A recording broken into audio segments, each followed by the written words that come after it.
Nah, sesuai sebelumnya kita sudah bicara tentang jenis-jenis peruntuhan itu, maka kali ini kita lanjutkan video penjelasan tentang peruntuhan yang ke-10, yaitu tentang perhitungan standar tersebut. Ini adalah video akhirnya di mana kalau di semester 2, setelah kita belajar stabil pertama, maka selanjutnya kita belajar tentang stabil pertama. Kemudian nantinya di pondasi 1 kalian akan belajar pondasi dangkal dan jenis tanah, dan di pondasi 2 kalian akan belajar pondasi dalam dan sekarang kita review lagi mengenai peruntuhan dan kelangsungan. Jadi suatu mata tanah yang terbuka dan dengan kemiringan tertentu disebut sebagai unrestricted slot atau palut tanpa penahan atau tebing.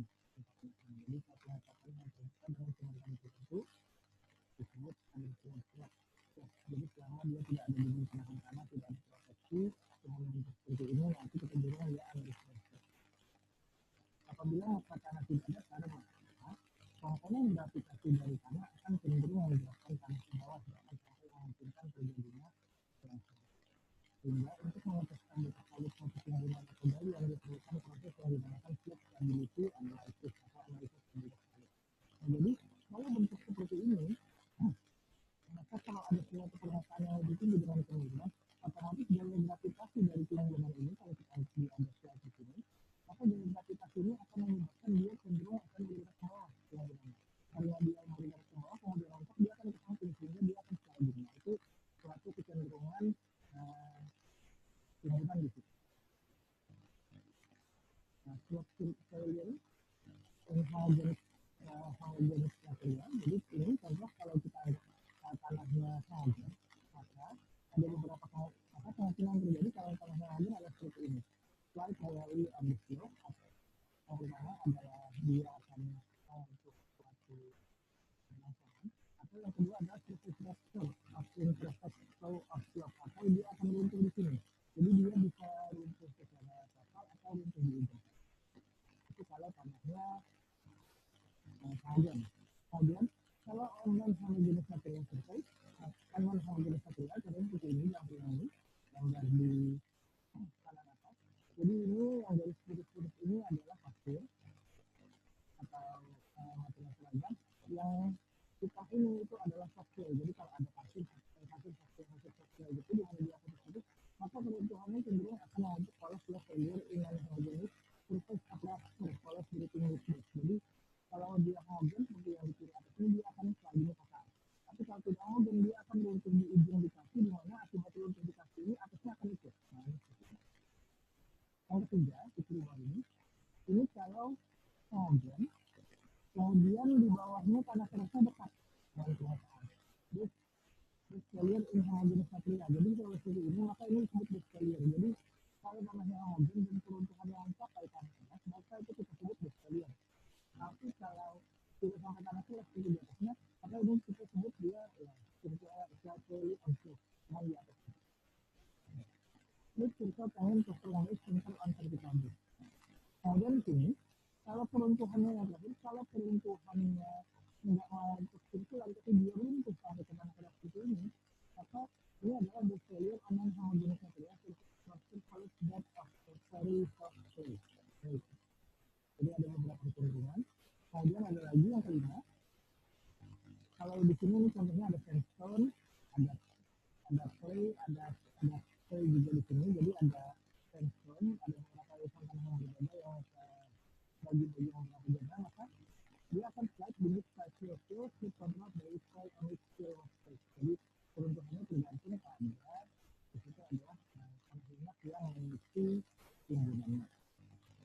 Kemudian yang F, yang di kanan atas, failure within a 5-year fill. Jadi ini kalau dia seragam, tapi kalau dia sangat tinggi sekali, maka dia akan terjadi kemungkinan seperti ini. Nah, yang ini yang di atas ini akan turun ke bawah seperti ini. Jadi seperti ini. Jadi dia nggak sliding, tapi dia turun berat seperti ini. Ini kalau terlalu curam seperti ini kalau yang kanan atas. Yang kiri bawah, ini kalau naik ini contohnya adalah kalau di timbunan-timbunan rumah dan jalan.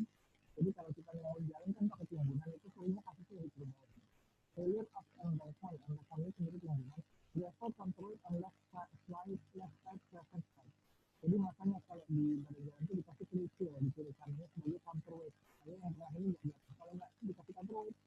maka dia akan berada di samping. Karena kalau kita perhatikan bahu jalan kan banyak menggunakan ratio di sini. Dan di sini yang H adalah slide and actual improving under crafting actual surface material down slope. Nah, jadi kalau dia menurut dia akan seperti ini. Nah, ini sedikit mengenai kembali fisika dasar, di mana ini adalah kalau kita ingat prinsipnya adalah prinsip Malov pada bidang bikin dan saya lihat inflasi. Cuma di sini ada gaya-gaya, ada gaya way, gaya berat, kemudian ada R atau gaya normal di sini. Gaya MPR, kemudian gaya normal ini adalah geser dan ada sedikit. Nah, dengan satu faktornya di sini ini akibat W, maka W berat di sini menjadi cosine Y dan cosine X, WN dan W. Yang menggerakkan di sini bawah adalah W, sedangkan yang kanan adalah gaya gesekan T. Sehingga di sini asas untuk penggunaan itu adalah T sama T, dan dia bekerja sama dengan tersebut. Kalau M sama dengan T per gamma kali K, M sama dengan T per gamma kali K, maka S sama dengan sesi faktornya tadi menjadi 2 per sin 2 beta N plus tangan T per tangan B. Nah, ini tadi untuk pengetahuan saja, hanya langsung. Sekarang ada istilah short term ada long term. Kalau short term itu maksudnya habis kita tunggu langsung untuk, nah itu short term. Tapi kalau long term habis kita tunggu dia bagus, tapi lama-kelamaan akan turun, akhirnya dia saja itu long term. Nah, kalau short term biasanya itu terjadi pada hasilnya file atau pasir. Nah, dimana di sini kalau untuk pasir yang B, hasilnya file kan dari itu pasir yang itu short term sama dengan long term. Jadi dia short term sama long term. Jadi perhitungannya kalau pasir perhitungannya kita menggunakan tiga aksen, si aksen di ayat normal, kita menggunakan gamma sin dan si. Sedangkan kalau untuk langsung bisa short term, bisa long term. Kalau short term maka kalau kita bicara seperti yang dulu, kita menggunakan tes yang undrained kalau untuk dimana air biasa keluar. Karena artinya kita menggunakan sigma, menggunakan CU, menggunakan gamma set dan si aksen U sama dengan 0.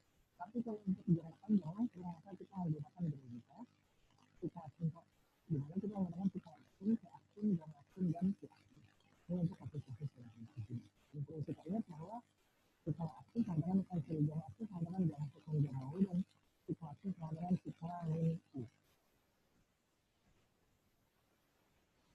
Ini aliran air tadi sama dengan yang saya lihat. Nah, sekarang ini untuk uangnya kalau di lapangan terjadinya adalah circular failure atau sliding, di mana elemennya ada D, ada L di sini, di mana D adalah kedalaman dari sini dan L adalah kedalaman. Dan untuk yang permudah kita anggap bidang gelincirnya berbentuk lingkaran. Ini untuk yang permudah. Jadi kalau kita ambil sebenarnya itu jarang berbentuk lingkaran, tapi untuk sederhanaan kita ubah dia menjadi bentuk lingkaran. Ini bidang gelincir. Ada beberapa kasus, terutama kasus lumpuh koin-koinan atau kanker, di mana sebenarnya kalau pada bagian jalan terlalu berat dia akan turun ke samping, akibat seringkali tiba-tiba akan satu lagi, itu kanker.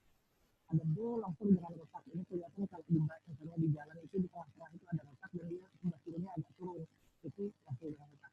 Tapi kalau tiba-tiba langsung turun seperti ini, nggak ada retaknya, ini langsung kanker. Ini contoh-contohnya, itu yang terjadi di desa Modak, karena di Madiun. Karena di sini, di mana di sini ada efek penggunaan, yaitu efek penggunaannya adalah untuk poin kanan, maka efek penggunaannya adalah simak persis dengan T plus 2 CU kan sama sama. Jadi mana kalau poin kanan, kalau untuk perubahan poin kanan, efek untuk penggunaannya adalah simak persis, di mana simak dengan T plus 2 CU dan T adalah gamma kali H.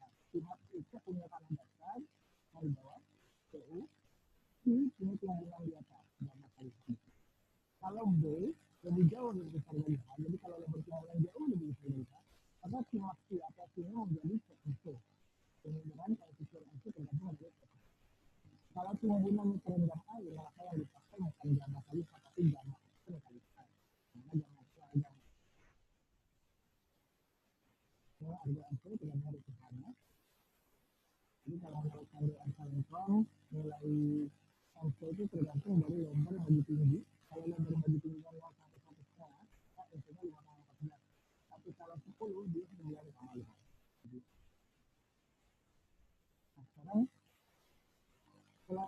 metode peruntukan polynomial secara umum, maka Pullman memberikan suatu rumusan untuk menghitung tinggi maksimal atau makritis. Tinggi maksimal mengukur tinggi maksimal atau makritis untuk R ini adalah tinggi maksimum timbunan yang boleh ditimbun tanpa menyebabkan timbunan itu runtuh tergantung kekuatan jarak besar dan laki-laki. Jadi kalau menurut Pullman dengan metode seperti ini adalah dengan sudut larangan beta dan tinggi H, dan di sini dianggap ada bidangnya pelanggaran sebesar Q, di mana Q adalah keseluruhan gamma, di mana gamma adalah statistik kedua. Maka saat itu tinggi timbunan maksimal adalah 4P per gamma sinus B plus Q per 1 min cos beta minus Q. Jadi hakritis HCF sama dengan 4P per gamma kali sinus beta plus Q per 1 min cos beta minus Q. Ini adalah tinggi kritis menurut Pullman yang boleh tinggi timbunan maksimal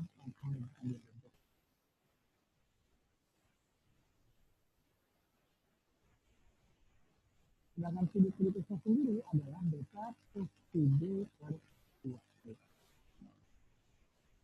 Ini cuma garis dari rumus saja, yang ini dipegang kalau Pullman adalah sekitar polarisasi karena sinus B plus Q per 1 minus Q.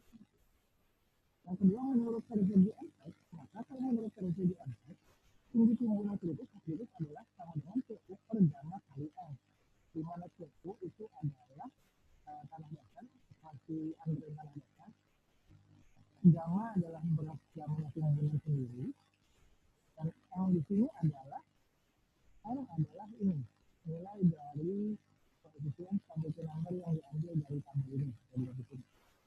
Ini angka stabilitas N-nya ini beta, digantung beta adalah berapa sudut timbunan dia sendiri dari tabel stability number dari sudut.